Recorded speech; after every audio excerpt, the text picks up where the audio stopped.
আমাদের প্রাচীন ধর্মগ্রন্থ বিশেষ করে গরুর পুরাণে বলা আছে, মাত্র 3 ধরনের খাবার তোমার জীবন ধ্বংস করে দিতে পারে।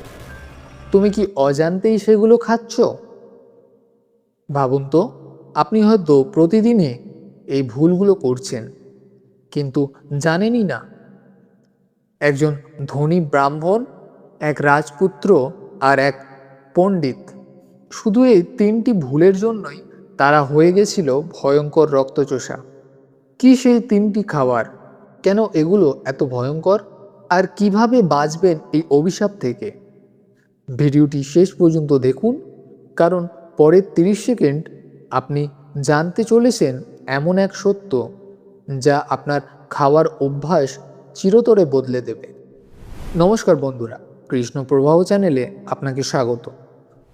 গরুর পুরাণে একটি গল্প আছে যেখানে এই সত্যটা খুব স্পষ্টভাবে তুলে ধরা হয়েছে। গল্পটা এমন যা তোমাকে ভিতর থেকে নাড়িয়ে দেবে, তোমার মনে ভয় আর সতর্কতার বীজ বুনে দেবে। সেখানে বলা হয়েছে কোন 3টি খাবার তোমার জীবনকে নরকে পরিণত করতে পারে, আর কিভাবে সেগুলো ধীরে ধীরে তোমাকে অকাল মৃত্যুর দিকে ঠেলে দেয়। তাই প্রস্তুত হও, কারণ এখন আমরা এমন এক সত্যর দিকে যাচ্ছি যা তোমার জীবন বদলে দিতে পারে। আর যদি এটাকে উপেক্ষা করো, তাহলে তার ফল হতে পারে ভয়ঙ্কর। চলো দেরি না করে গল্পটা শুরু করা যাক। ভগবান বিষ্ণু একসময় গরুরকে এই প্রাচীন কাহিনীটি বলেছিলেন। সেই সময়টা ছিল প্রাচীন যুগ। সুখপুর নামে এক সমৃদ্ধ শহরে সোমেশ্বর নামে এক অত্যন্ত ধার্মিক ব্রাহ্মণ বাস করতেন। তিনি বেদ ও শাস্ত্রে খুবই পণ্ডিত ছিলেন এবং ভগবান বিষ্ণুর একনিষ্ঠ ভক্ত ছিলেন। প্রতিদিন সকালে ঘুম থেকে উঠে তিনি প্রথমেই ভগবানের নাম স্মরণ করতেন। তারপর পবিত্র মন্ত্র জপ করে নিজের দিনের কাজ শুরু করতেন। তার মন ছিল করুণা আর ভক্তিতে ভরা। একদিন সোমেশ্বর ঠিক করলেন তিনি তীর্থযাত্রায় যাবেন। নিজের শহরের মন্দিরে গিয়ে পুজো করার পর তিনি মঙ্গল কলস থেকে আশীর্বাদ নিয়ে ভগবান বিষ্ণুর নাম জপ করতে করতে বাড়ির দিকে রওনা হলেন। তার লক্ষ্য ছিল এক দূরবর্তী প্রাচীন বিষ্ণু মন্দির, যেখানে পৌঁছাতে হলে তাকে একটি ঘন রহস্যময় জঙ্গলের মধ্যে দিয়ে যেতে হবে। সোমেশ্বর যখন এই জঙ্গলে ঢুকলেন, তখনই চারপাশের পরিবেশ বদলে গেল। বিকেলে সূর্য তখনও আকাশে ছিল, কিন্তু জঙ্গল এতটাই ঘন ছিল যে সূর্যের আলো মাটিতে পৌঁছাতে পারছিল না। চারিদিকে এক অদ্ভুত নিস্তব্ধ, মাঝে মাঝে শুধু ঝিঝি পোকার ডাক আর দূরে কোথাও কোনো বন্য জন্তুর গর্জন শোনা যাচ্ছিল। উঁচু উঁচু গাছগুলো আকাশ ঢেকে রেখেছিল। ডালপালা এমনভাবে জড়িয়েছিল যেন দিনের বেলাতেও রাত নেমে এসছে। কিছু গাছের গায়ে লম্বা লতা ঝুলছিল, দেখে মনে হচ্ছিল যেন বিষধর সাপ নড়ছে। মাটিতে শুকনো পাতা পুরো স্তর, পা ফেললেই মচমচ শব্দ হচ্ছে। আর এই শব্দ পুরো জঙ্গলে প্রতিধ্বনি তুলছে, এমনকি বাতাসও যেন থেমে গেছে। মনে হচ্ছিল এই জঙ্গলে ঢোকার সঙ্গে সঙ্গে সময়ও ধীর হয়ে গেছে। কিন্তু এই ভয়ঙ্কর পরিবেশের মাঝেও সোমেশ্বরের মন একদম স্থির ছিল। তিনি ভগবান বিষ্ণুর নাম জপ করতেই থাকলেন। ওং নমো ভগবতে বাসুদেবায়, ওং নমো ভগবতে বাসুদেবায়, ওং নমো ভগবতে বাসুদেবায়। তার ভক্তিভরা কণ্ঠে মন্ত্র উচ্চারণ হতেই যেন চারপাশে সব অশুভ শক্তির দূর হয়ে গেল। তার হৃদয় ছিল ধীর আর মন ছিল একদম শান্ত। ঈশ্বরের প্রতি তার বিশ্বাস ছিল অটল। তিনি জানতেন যে কোনো বিপদে ঈশ্বরই তাকে রক্ষা করবেন। অল্প কিছু দূর হাঁটার পর হঠাৎ সোমেশ্বর থেমে গেল। ঘন গাছপালার মাঝে একটি প্রাচীন অসুস্থ গাছ দাঁড়িয়েছিল। গাছটি এতটাই বিশাল যে আশেপাশের সব গাছকে ছোট মনে হচ্ছিল। এর মোটা শিকড়গুলো মাটির গভীরে ছড়িয়েছিল, আর কাণ্ড এতটাই চওড়া ছিল যে 10 জন মানুষ একসঙ্গে ঘিরে ধরলেও পুরোটা ঢেকে রাখতে পারবে না। সোমেশ্বর গাছটার দিকে তাকিয়েছিল। ঠিক তখনই তার চোখে পড়ল গাছের ডালে বসে থাকা 3টি অদ্ভুত আকৃতির দিকে।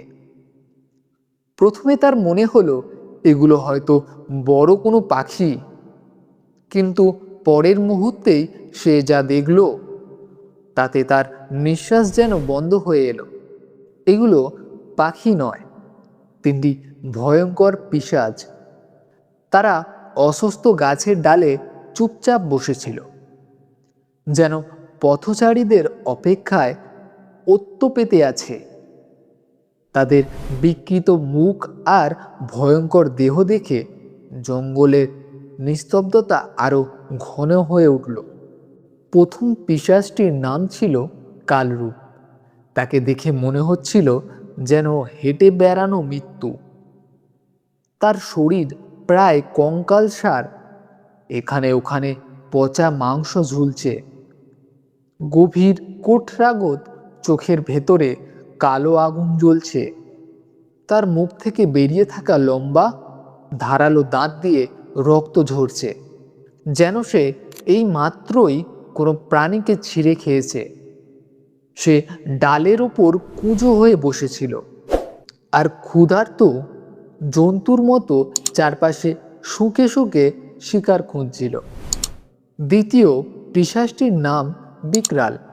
তার চেহারা ছিল আরো ভয়ঙ্কর। তার সারা শরীর যেন জ্বলন্ত অঙ্গারের মতো লাল মনে হচ্ছিল। শরীরের ভেতরে রক্ত ফুটছে, তার চামড়া জায়গায় জায়গায় ছেঁড়া, আর সেই ফাটল দিয়ে লালচে আগুনের মতো আভা বেরিয়ে আসছে। তার চোখ দুটো ক্রোধে জ্বলছে, যেন আগুনের গোলা। আঙুলের ডগা থেকে লম্বা বাঁকা নাক বেরিয়ে আছে, যেন শিকারের গলা ছিঁড়ে ফেলতে উদ্গ্রীব। সে বারবার মাথা নাড়াচ্ছিল, আর তার চুলগুলো ধোঁয়ার আগুনের শিখার মতো চারিদিকে উড়ে বেড়াচ্ছিল। তার নিঃশ্বাস থেকে যেন আগুনের গরম হাওয়া বের হচ্ছিল। তৃতীয় পিশাচটি ছিল সবচেয়ে বড় আর সবচেয়ে ভয়ঙ্কর। তার নাম ছিল দুষ্টক। সে যেন অশুভ শক্তির জীবন্ত প্রতীক। তার পুরো শরীর কালো ঘন ধোঁয়ায় ঢাকা ছিল। ধোঁয়াটা তাকে এমনভাবে ঘিরে রেখেছিল যেন একটা কালো ঝড় তাকে গ্রাস করছে।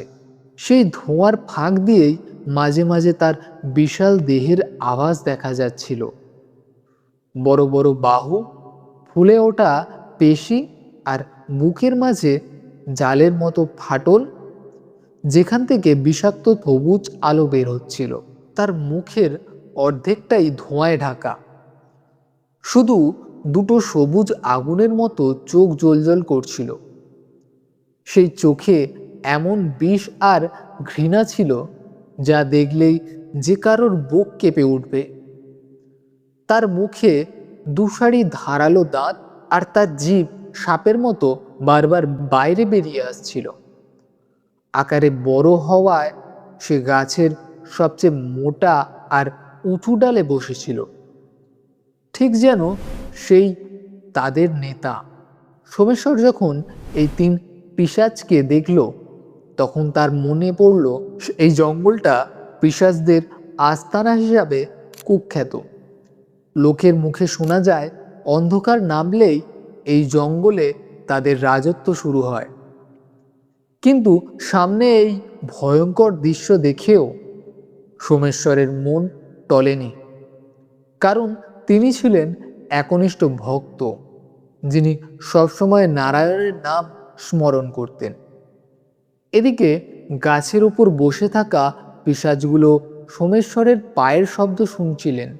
জঙ্গলের মধ্যে একজন মানুষকে একা হাঁটতে দেখে তাদের নিষ্প্রাণ চোখ হঠাৎ উজ্জ্বল হয়ে উঠল। তারা এতটাই ক্ষুধার্ত আর হিংস্র ছিল যে মানুষ দেখা মাত্রই তাদের মুখে লালা চলে এলো। তিনজনই ডাল থেকে ঝুঁকে সোমেশ্বরের দিকে এক দৃষ্টিতে তাকিয়ে রইল। হঠাৎ তারা নড়ে উঠল, গাছ থেকে নেমে এসে ফিস ফিস করে অট্টহাসি হাসতে লাগলো। সেই হাসি এতটাই ভয়ঙ্কর ছিল যেন জঙ্গলের মধ্যে একসঙ্গে অনেকগুলোর শেয়াল ডাকছে। সোমেশ্বরের দিকে অস্থি চমৎকারে আঙুল তুলে এক পিশাচ ককস্বরে বলল, দেখো, কতদিন পরে তাজা মানুষের মাংস পেলাম। এই ব্রাহ্মণটাকে দেখতে কতই না সুস্বাদু। আমি ওর শরীরে প্রতিটি শিরা থেকে রক্ত চুষে নেব, তারপর তৃপ্তি করে ওর হাড় চিবিয়ে খাবো। আগে আমি খাবো, তারপর যা বাকি থাকবে তোমরা দুজন খেয়ে নিও। কথা বলতে বলতেই হিংস্র পিশাচটি হিস হিস করে গর্জে উঠল। তারপর ভয়ঙ্কর এক হাসি হাসল। তার কণ্ঠস্বর যেন আগুনের শিখার মতো কাঁপছিল। সে বলল, তুই ভুল বলছিস কালরূপ। আমিও অনেক দিন ধরে ক্ষুধার্ত। ওর নিষ্পাপ কান্না শুনে আর ওর উষ্ণ মাংসে দাঁত বসিয়ে তবেই আমার জীবের তৃষ্ণা মিটবে। আমি আগেই ওকে ধরব আর পুরোটা গিলে ফেলব। তুই দূরে থাক কালরূপ। এই শিকার আমি আগে ছিঁড়ে টুকরো টুকরো করব। দুই পিশাচ তখনও তর্কে ব্যস্ত। ঠিক সেই সময় ওপরের ডালে বসে থাকা দুষ্টক হঠাৎ এক বর্জ্য ফাটার মতো গর্জে উঠল। তার কণ্ঠস্বর এত ভারী যেন আকাশ চিরে বজ্রপাত নামল। সে গর্জে বলল, চুপ কর বেকার দল, এই শিকার আমার। তোরা কি ভুলে গেছিস আমার বিরুদ্ধে তোদের সব শক্তি বৃথা? তোদের দুইজনকে আমি যেখান থেকে এনেছি সেখানেই ফিরিয়ে দেব। এই ব্রাহ্মণকেই যেই ছুঁতে যাবে আগে তাকেই আমি শেষ করে দেব। কালরূপ আর বিকরাল মুহূর্তের জন্যই থেমে গেল। দুষ্টক আকারে আর শক্তিতে তার চেয়ে অনেক বড় আর অনেক বেশি নিষ্ঠুর। তার শুকনো ঠোঁট চাটতে চাটতে নিচে নামার সুযোগ খুঁজতে লাগলো, কিন্তু দুষ্টকের আদেশ অমান্য করার সাহস তাদের কারোরই ছিল না। তিন পিশাচের লালসা ক্রমশ বাড়ছিল। তাদের দৃষ্টি মাটিতে দাঁড়িয়ে থাকার সোমেশ্বরের দিকে স্থির। সোমেশ্বর পুরো ঘটনা দেখছিলেন, কিন্তু আশ্চর্যের বিষয় তার মুখে ভয়ের কোনো চিহ্ন নেই। সাধারণ মানুষ হলে এই দৃষ্টি দেখে ভয় কাঁপত, কিন্তু তিনি স্থির রইলেন, মনে মনে প্রার্থনা করলেন, হে নারায়ণ, আমাকে এই পিশাচের হাত থেকে রক্ষা করুন। তিনি নিজের কমণ্ডলু শক্ত করে ধরে রইলেন। ঠিক তখনই ক্ষুধার্ত দুষ্টক গাছ থেকে ঝাঁপ দেওয়ার জন্য প্রস্তুত হলো। তার ইশারা পেয়ে বাকি দুই পিশাচও গর্জন করতে করতে ডাল থেকে নিচে নামল।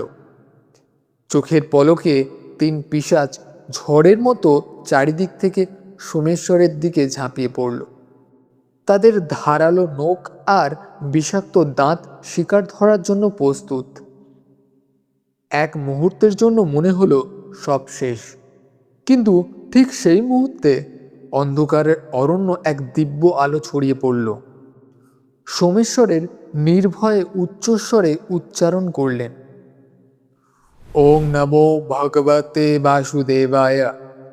তার কণ্ঠস্বর অরণ্য জুড়ে প্রতিধ্বনিত হল। সেই মন্ত্রধ্বনি যেন বজ্রপাতের মতো ছড়িয়ে পড়ল চারিদিকে। মন্ত্রের শব্দ গাছের পর গাছে প্রতিধ্বনিত হয়ে ছড়িয়ে পড়তেই পিশাচগুলো শরীর যেন জ্বলে উঠল। কালরূপ, বিকরাল আর দুষ্টক যন্ত্রণায় চিৎকার করতে লাগল। এই মন্ত্র তাদের কাছে জ্বলন্ত আগুনের মতো লাগছিল, এক পবিত্র আগুনের শিখা যা তাদের আত্মাকে দগ্ধ করছে। তারা যন্ত্রণায় মাটিতে লুটিয়ে পড়ল। কালরূপ তার কঙ্কালসার শরীর আঁকড়ে ধরে কাঁপতে লাগল। বিকরাল যন্ত্রণায় ছটপট করতে করতে নিজের নখ দিয়ে মাটি আঁচড়াতে লাগলো। আর দুষ্টক সবচেয়ে শক্তিশালী হয়ে ক্রোধে উন্মত্ত হয়ে আবার সোমেশ্বরের দিকে ঝাঁপাতে চাইল, কিন্তু সে পারল না। তার পা যেন মাটিতে গেঁথে গেল। এক পাও এগোতে পারল না সে, বরং তার শরীর থেকে কালো ধোঁয়া সাপের মতো পাক খেয়ে খেয়ে উঠতে লাগলো। সে গর্জন করতে করতে পিছিয়ে গেল। কিছুক্ষণের মধ্যেই তিন পিশাচের শরীর থেকে ঘন কালো ধোঁয়ার ঘূর্ণি উঠতে লাগলো। সেই ধোঁয়াই ছিল তাদের পাপে আর অশুভ শক্তির প্রতীক, যা ঈশ্বরের নামের শক্তিতেই পুড়ে ছাই হয়ে যাচ্ছিল। তাদের মুখে এখন আর হিংস্রতা নেই, বরং গভীর যন্ত্রণা আর বিস্ময়। তাদের ভয়ঙ্কর চিৎকার ধীরে ধীরে গুণান্বিতে পরিণত হলো। এক মুহূর্তেই যেন তাদের পিশাচ সুলভ স্বভাব মিলিয়ে গেল। তার জায়গায় এলো অনুশোচনা। যে পিশাচগুলো কিছুক্ষণ আগেও সোমেশ্বরকে হত্যা করতে চাইছিল, তারা এখন ভয়ে কুঁকড়ে দাঁড়িয়ে আছে।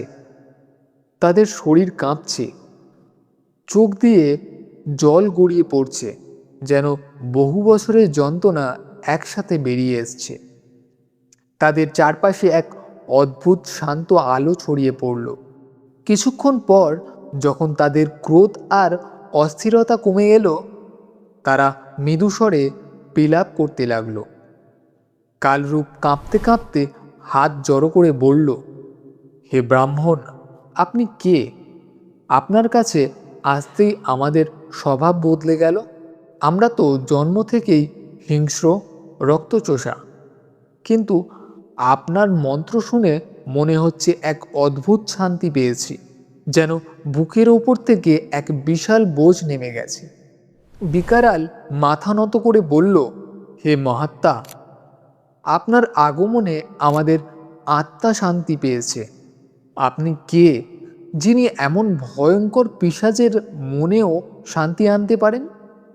কেন আপনি এই ভয়ঙ্কর জঙ্গলে এসছেন? পেছনে দাঁড়িয়ে থাকা দুষ্টক মাথা নিচু করে বলল, হে মহাত্মা, আপনাকে আঘাত করতে চেয়েছিলাম, তার জন্য আমাকে ক্ষমা করুন। কিন্তু আপনার একটিমাত্র মন্ত্রই আমাদের চেতনাকে জাগিয়ে তুলেছে। দয়া করে বলুন, আপনি কে?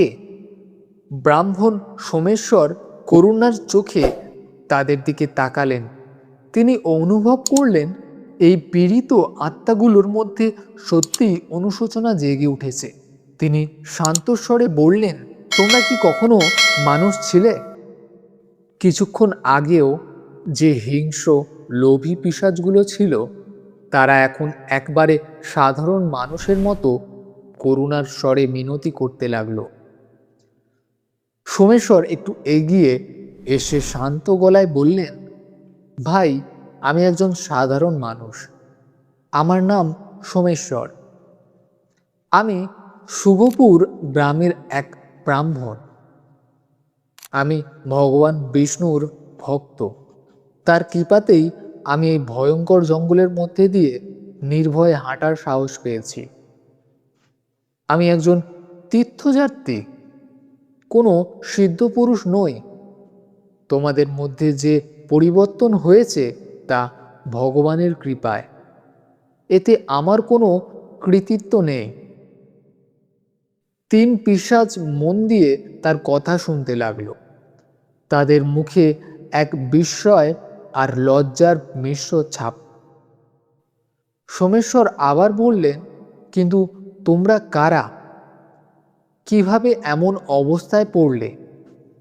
কিভাবে পিশাচ হলে?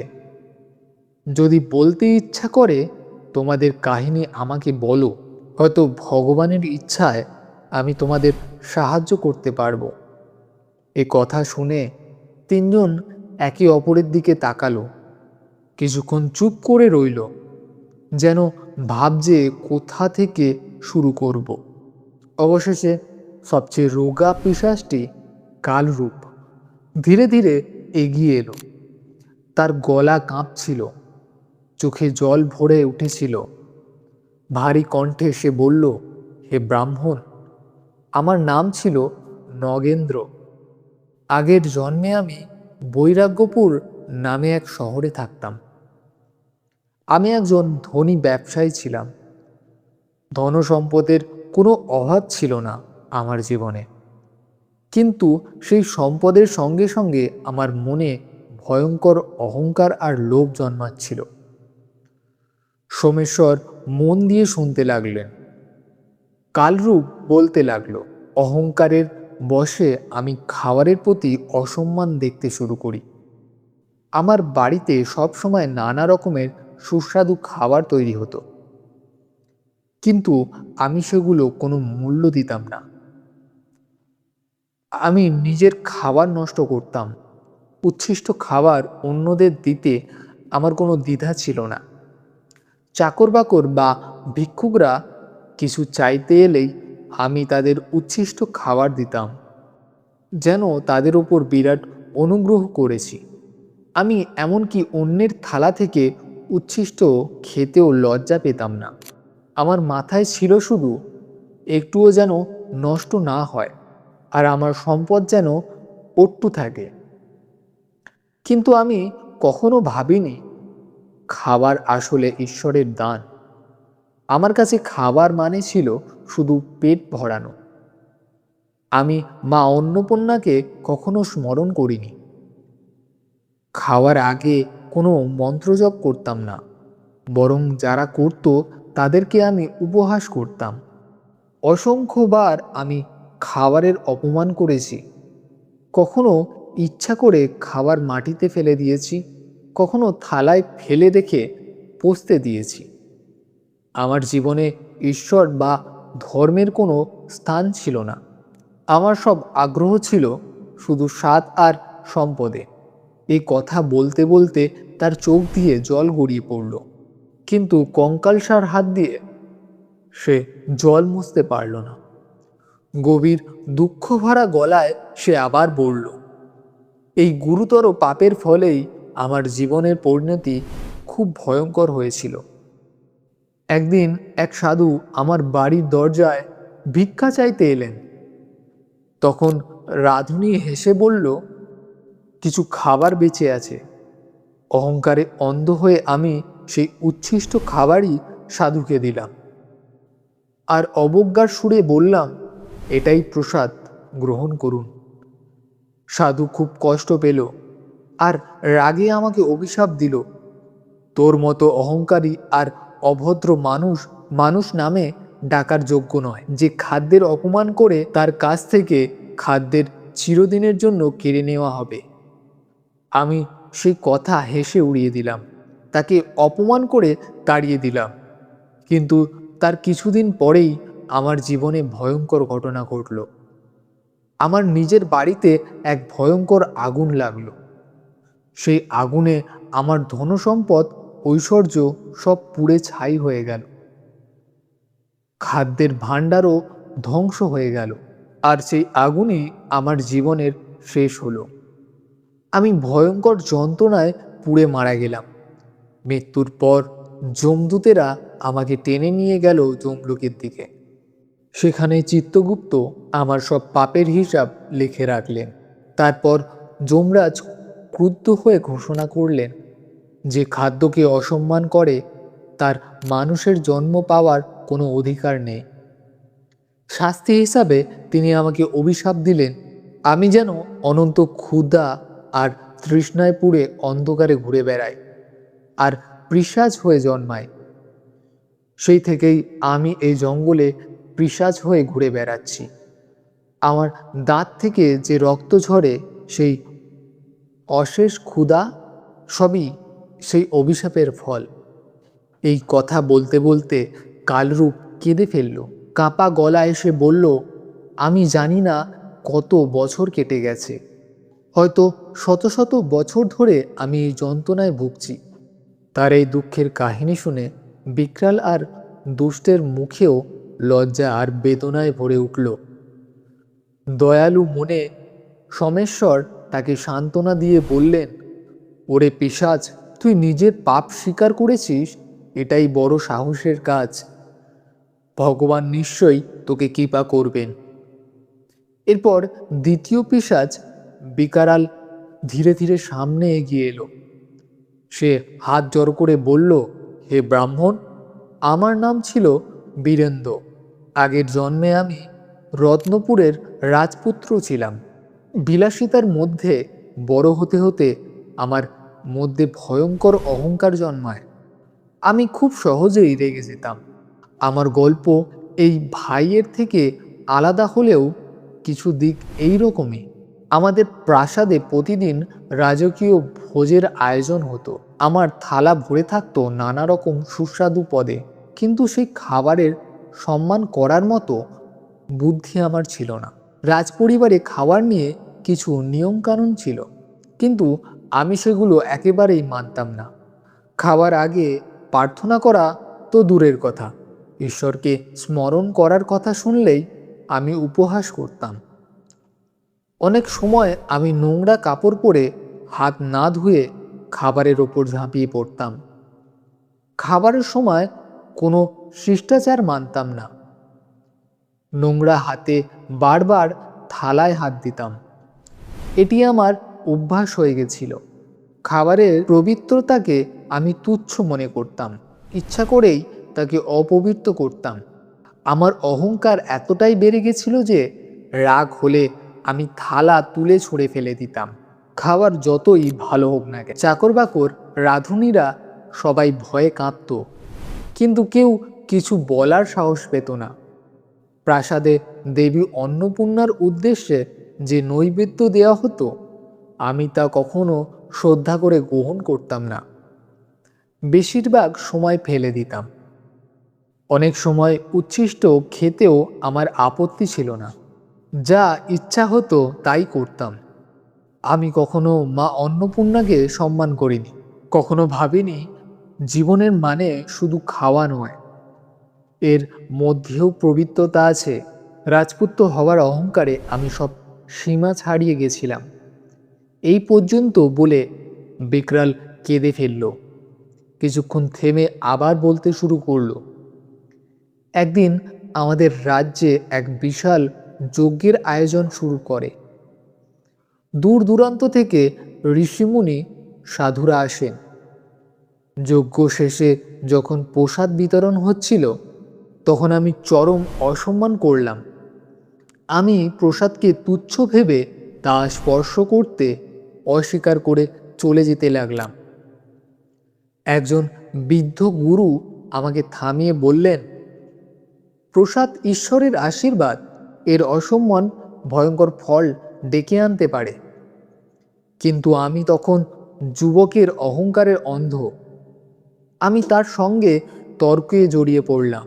রাগের মাথায় আমি নৈবেদ্যের পাত্র তুলে ছুঁড়ে মারলাম। সব নৈবেদ্য মাটিতে ছড়িয়ে পড়ল। সেখানে উপস্থিত সবাই হতবাক হয়ে গেল। আমার মা বাবা, রাজা ও রানী লজ্জায় মাথা নিচু করে ঋষিদের কাছে ক্ষমা চাইতে লাগলেন। কিন্তু তখন এক মহান ঋষি চোখ খুলে কঠোর স্বরে আমাকে অভিশাপ দিলেন, যে ঈশ্বরের নৈবেদ্যকে অসম্মান করে সে রক্তচোষা হয়ে জন্মাবে, ক্ষুধার যন্ত্রণায় বনে বনে ঘুরে বেড়াবে। তার অভিশাপ সঙ্গে সঙ্গেই কার্যকর হলো। আমি অনুভব করলাম আমি এক অন্ধকার জগতে তলিয়ে যাচ্ছি। ঘন কালো ধোঁয়া আমাকে ঘিরে ধরল, আর পরের মুহূর্তেই আমি মানুষ থেকে রাক্ষসে পরিণত হলাম। আমার সুন্দর রাজকীয় দেহ ছাই হয়ে গেল। তার জায়গায় আমি পেলাম এক ভয়ঙ্কর রূপ, জ্বলন্ত অঙ্গারের মতো এক বীভৎস শরীর। আমাকে দেখে সবাই চিৎকার করে উঠল, এমনকি আমার মা বাবাও ভয়ে কাঁপতে কাঁপতে আমার কাছ থেকে সরে গেলেন।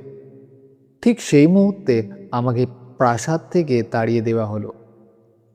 সেই দিন থেকেই আমি এই জঙ্গলে ঘুরে বেড়াচ্ছি। বিকারাল ভাঙা গলায় কাঁদতে লাগলো। যেদিনে আমি পিশাচ হয়েছি, সেই মুহূর্তের জন্যেও আমি শান্তি পাইনি। আমার শরীর আর আত্মা সব সময় একটা জ্বালা লেগেই আছে। অন্তহীন ক্ষুধা আর তৃষার দহন। নিজের কাজের জন্য আমি নিজেকেই অভিশাপ দিই, কিন্তু তখন অনেক দেরি হয়ে গেছে। তার এই কষ্টের কথা শুনে সোমেশ্বরের চোখও ভিজে উঠল। তিনি হাত জোর করে এই দুঃখী আত্মাগুলোর জন্য ঈশ্বরের কাছে ক্ষমা প্রার্থনা করলেন। তারপর তিনি ধীরে ধীরে তৃতীয় পিশাচটির দিকে তাকালেন। দুষ্টক তখন পেছনে চুপচাপ দাঁড়িয়েছিল, গভীর চিন্তায় ডুবে।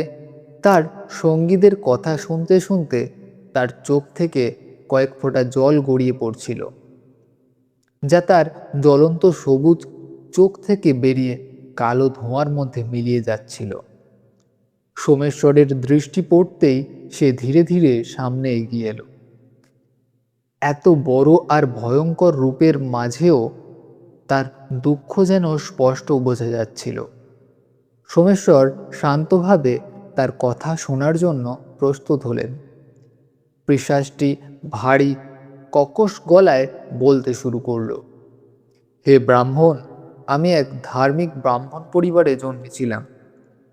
আমার জন্মের আগের নাম ছিল বাসুদেব। এ কথা শুনে সোমেশ্বর বিস্মিত হয়ে বললেন, বাসুদেব? কি পবিত্র নাম! এ তো ভগবান কৃষ্ণের পিতার নামও। নিশ্চয়ই তোমার মধ্যে ধর্মের বীজ ছিল। এ কথা শুনে বাসুদেবের মুখে তিক্ত হাসি ফুটে উঠল।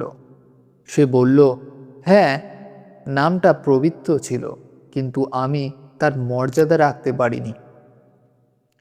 আমি একজন ব্রাহ্মণ ছিলাম, যজ্ঞ করতাম, বড় বড় আচার অনুষ্ঠান পরিচালন করতাম, কিন্তু ধীরে ধীরে আমার মধ্যে অধর্ম ঢুকে পড়ল। যজ্ঞ করতাম ঠিকই, কিন্তু ভেতর থেকে বিশ্বাস হারিয়ে ফেলেছিলাম। যজ্ঞকে আমি শুধু টাকা উপার্জনের উপায় হিসাবে দেখতে শুরু করলাম। সে একটু থেমে আবার বলল, যজ্ঞ শেষ হলে যখন প্রসাদ আর খাবার বিতরণ করা হতো, তখন আমি সেগুলো কোনো সম্মান করতাম না। দেবতাদের উদ্দেশ্যে নিবেদন সেই পবিত্র প্রসাদ আমি কখনো শ্রদ্ধা করে গ্রহণ করিনি, বরং অনেক সময় সেই প্রসাদের থালা একপাশে সরিয়ে রেখে নিজের জন্য আলাদা খাবার আনতাম। আমি ভাঙা থালা, নোংরা পাত্রেও খেতে লজ্জা পেতাম না। মনে করতাম প্রসাদ তো সাধারণ খাবার, এতে আবার বিশেষ কি? শুধু তাই নয়, আমি অন্যদের অপবিত্র খাবার দিতাম। উচ্ছিষ্ট প্রসাদ সম্ভ্রান্ত অতিথিদের দিতাম, কখনো নতুন খাবারের সঙ্গে মিশিয়ে দিতাম। দেবতার আশীর্বাদ স্বরূপ এই প্রসাদের প্রতি আমার কোনো ভয়, কোনো শ্রদ্ধা ছিল না।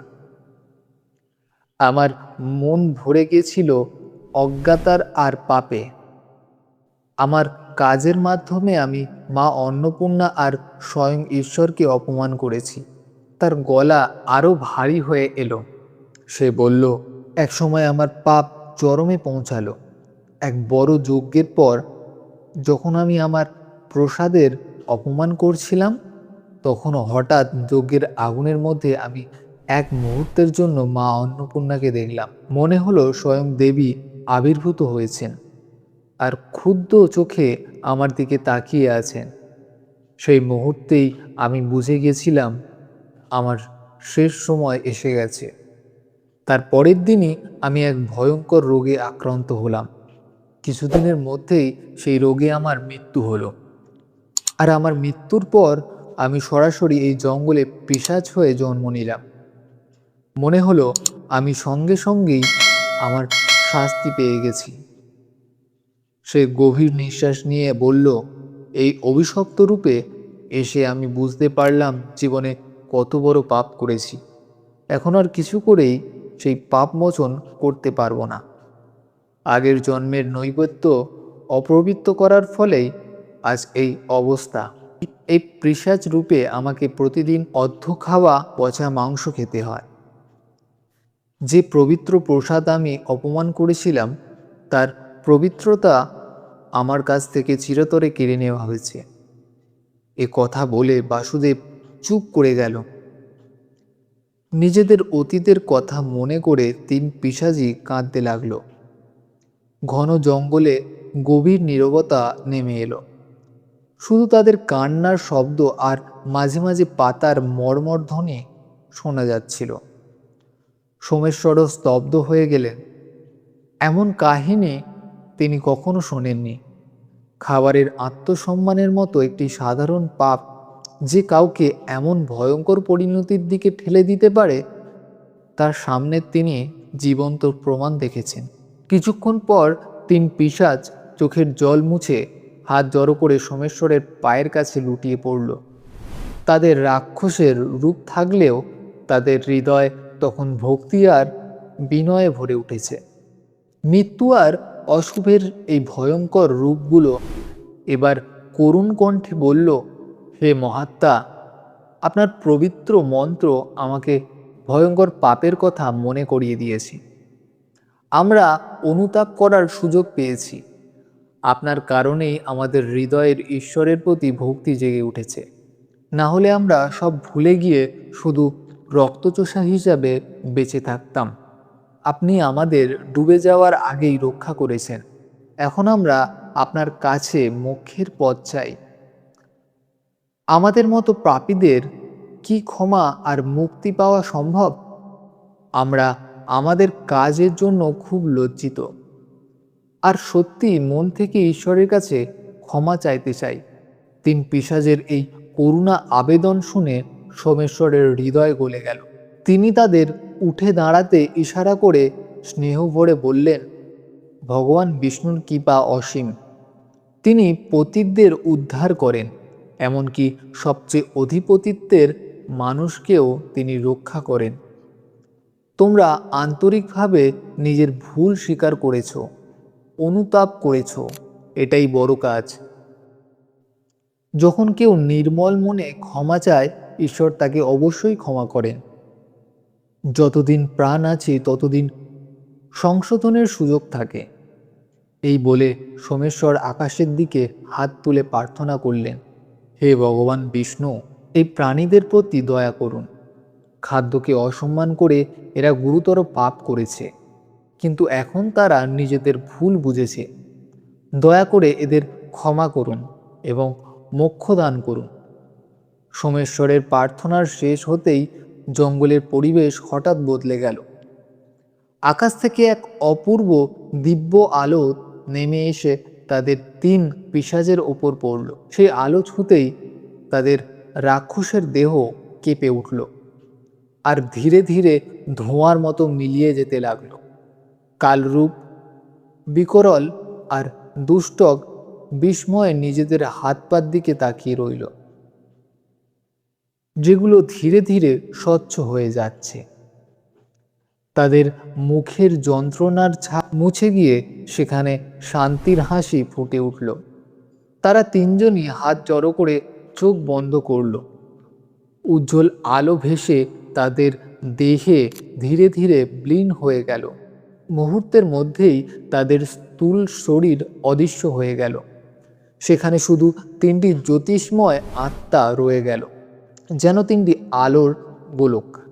সারা বন জুড়ে এক মধুর শব্দ প্রতিধ্বনিত হলো, যেন দেবতাদের বাদ্য বাজছে। বাতাস ভরে গেল অপূর্ব সুগন্ধে। এই অলৌকিক দৃশ্য দেখে সোমেশ্বর শব্দ হয়ে গেলেন। সেই আলো থেকেই তিনটি কণ্ঠ একসঙ্গে শোনা গেল, হে সোমেশ্বর, ঈশ্বর তোমার মঙ্গল করুক। তুমি আমাদেরকে এই ভয়ঙ্কর যন্ত্রণা থেকে মুক্তি দিয়েছ। তোমার মুখে উচ্চারিত ঈশ্বরের নামই আমাদের মুক্তির পথ হয়ে উঠেছে। আমরা চিরকাল তোমার কাছে কৃতজ্ঞ থাকব। সোমেশ্বর বিনম্রভাবে বলল, প্রভুকে ধন্যবাদ দাও। আমি শুধু একটি মাধ্যম। এই সবই ভগবান হরির কৃপায় হয়েছে। তার নামই সব পবিত্র করে।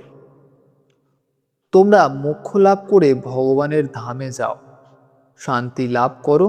এই কথা শুনে তিনটি আত্মা ভগবান বিষ্ণুর জয়ধ্বনি করতে লাগলো। এক ঝলক উজ্জ্বল আলো ছড়িয়ে পড়ল, আর মৃত্যুর মধ্যেই সেই তিনটি আত্মা দ্রুত আকাশের দিকে উড়ে গেল। সোমেশ্বর অনেকক্ষণ আকাশের দিকে তাকিয়ে রইল, যতক্ষণ না সেই আলো অদৃশ্য হয়ে গেল। সেই বনটা এতক্ষণ অন্ধকার আর ভয়ে ভরা ছিল, তা এখন শান্তি আর প্রশান্তির পূর্ণ হয়ে উঠল। গাছের পাখিরা মিষ্টি সুরে ডাকতে লাগলো, বাতাসে ছড়িয়ে পড়ল এক অপূর্ব সুগন্ধ। মনে হচ্ছিল সব অশুভ শক্তি এই বন থেকে ছেড়ে চলে গেছে, আর জায়গাটা ঈশ্বরের আলোয় ভরে উঠেছে। এই অলৌকিক ঘটনার পর সোমেশ্বর মাটিতে মাথা নত করলেন। তিনি ঈশ্বরকে ধন্যবাদ জানালেন এই দুঃখী আত্মাগুলোর মুক্তির জন্য। এরপর তিনি কমণ্ডলু থেকে জল নিয়ে চারিদিকে ছিটিয়ে স্থানটি পবিত্র করলেন। মনে মনে প্রার্থনা করলেন, হে প্রভু, যেমন তুমি এই প্রতি আত্মাদের রক্ষা করেছ, তেমনি আমাদের সঠিক পথ দেখাও। তোমার দেওয়া খাদ্য আমরা যেন কখনো অসম্মান না করি, সেই জ্ঞান দাও। এরপর সেই ঘটনার স্মৃতি মনে রেখে সোমেশ্বর আবার নিজের গন্তব্যের পথে রওনা দিলেন। তার ঠোঁটে তখন ভগবান বিষ্ণুর নাম জপ চলছে, আর তার হৃদয় ভরে আছে ভক্তি আর আনন্দে।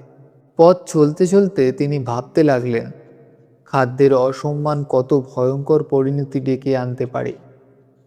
তিনি মনে মনে ঠিক করলেন, এই কাহিনী তিনি সবার কাছে বলবেন, যেন মানুষ শেখে খাদ্যকে কখনো অসম্মান করা উচিত নয়। খাদ্য হলো ঈশ্বরের অর্ঘ্য, এটি দেবী অন্নপূর্ণার আশীর্বাদ। যে খাদ্যকে সম্মান করে সে ঈশ্বরকে সম্মান করে, আর যে খাদ্যকে অসম্মান করে তার জীবনে ভয়ঙ্কর ফল আসতে পারে। তাই সবসময় শ্রদ্ধা আর কৃতজ্ঞতার সঙ্গে খাদ্য গ্রহণ করা উচিত, কারণ ঈশ্বরের কৃপা প্রাপ্ত খাদ্যই আমাদের জীবনের ভিত্তি। তো বন্ধুরা, আশা করি গল্পটি তোমাদের ভালো লেগেছে। কমেন্টে অবশ্যই জানাবে কেমন লাগলো। ভিডিওটি লাইক করো, কমেন্টে জয় শ্রীকৃষ্ণ লিখতে ভুলবেন না, আর আমাদের কৃষ্ণপ্রবাহ চ্যানেলটি সাবস্ক্রাইব করতে ভুলবেন না। শেষ পর্যন্ত থাকার জন্য সবাইকে অনেক ধন্যবাদ।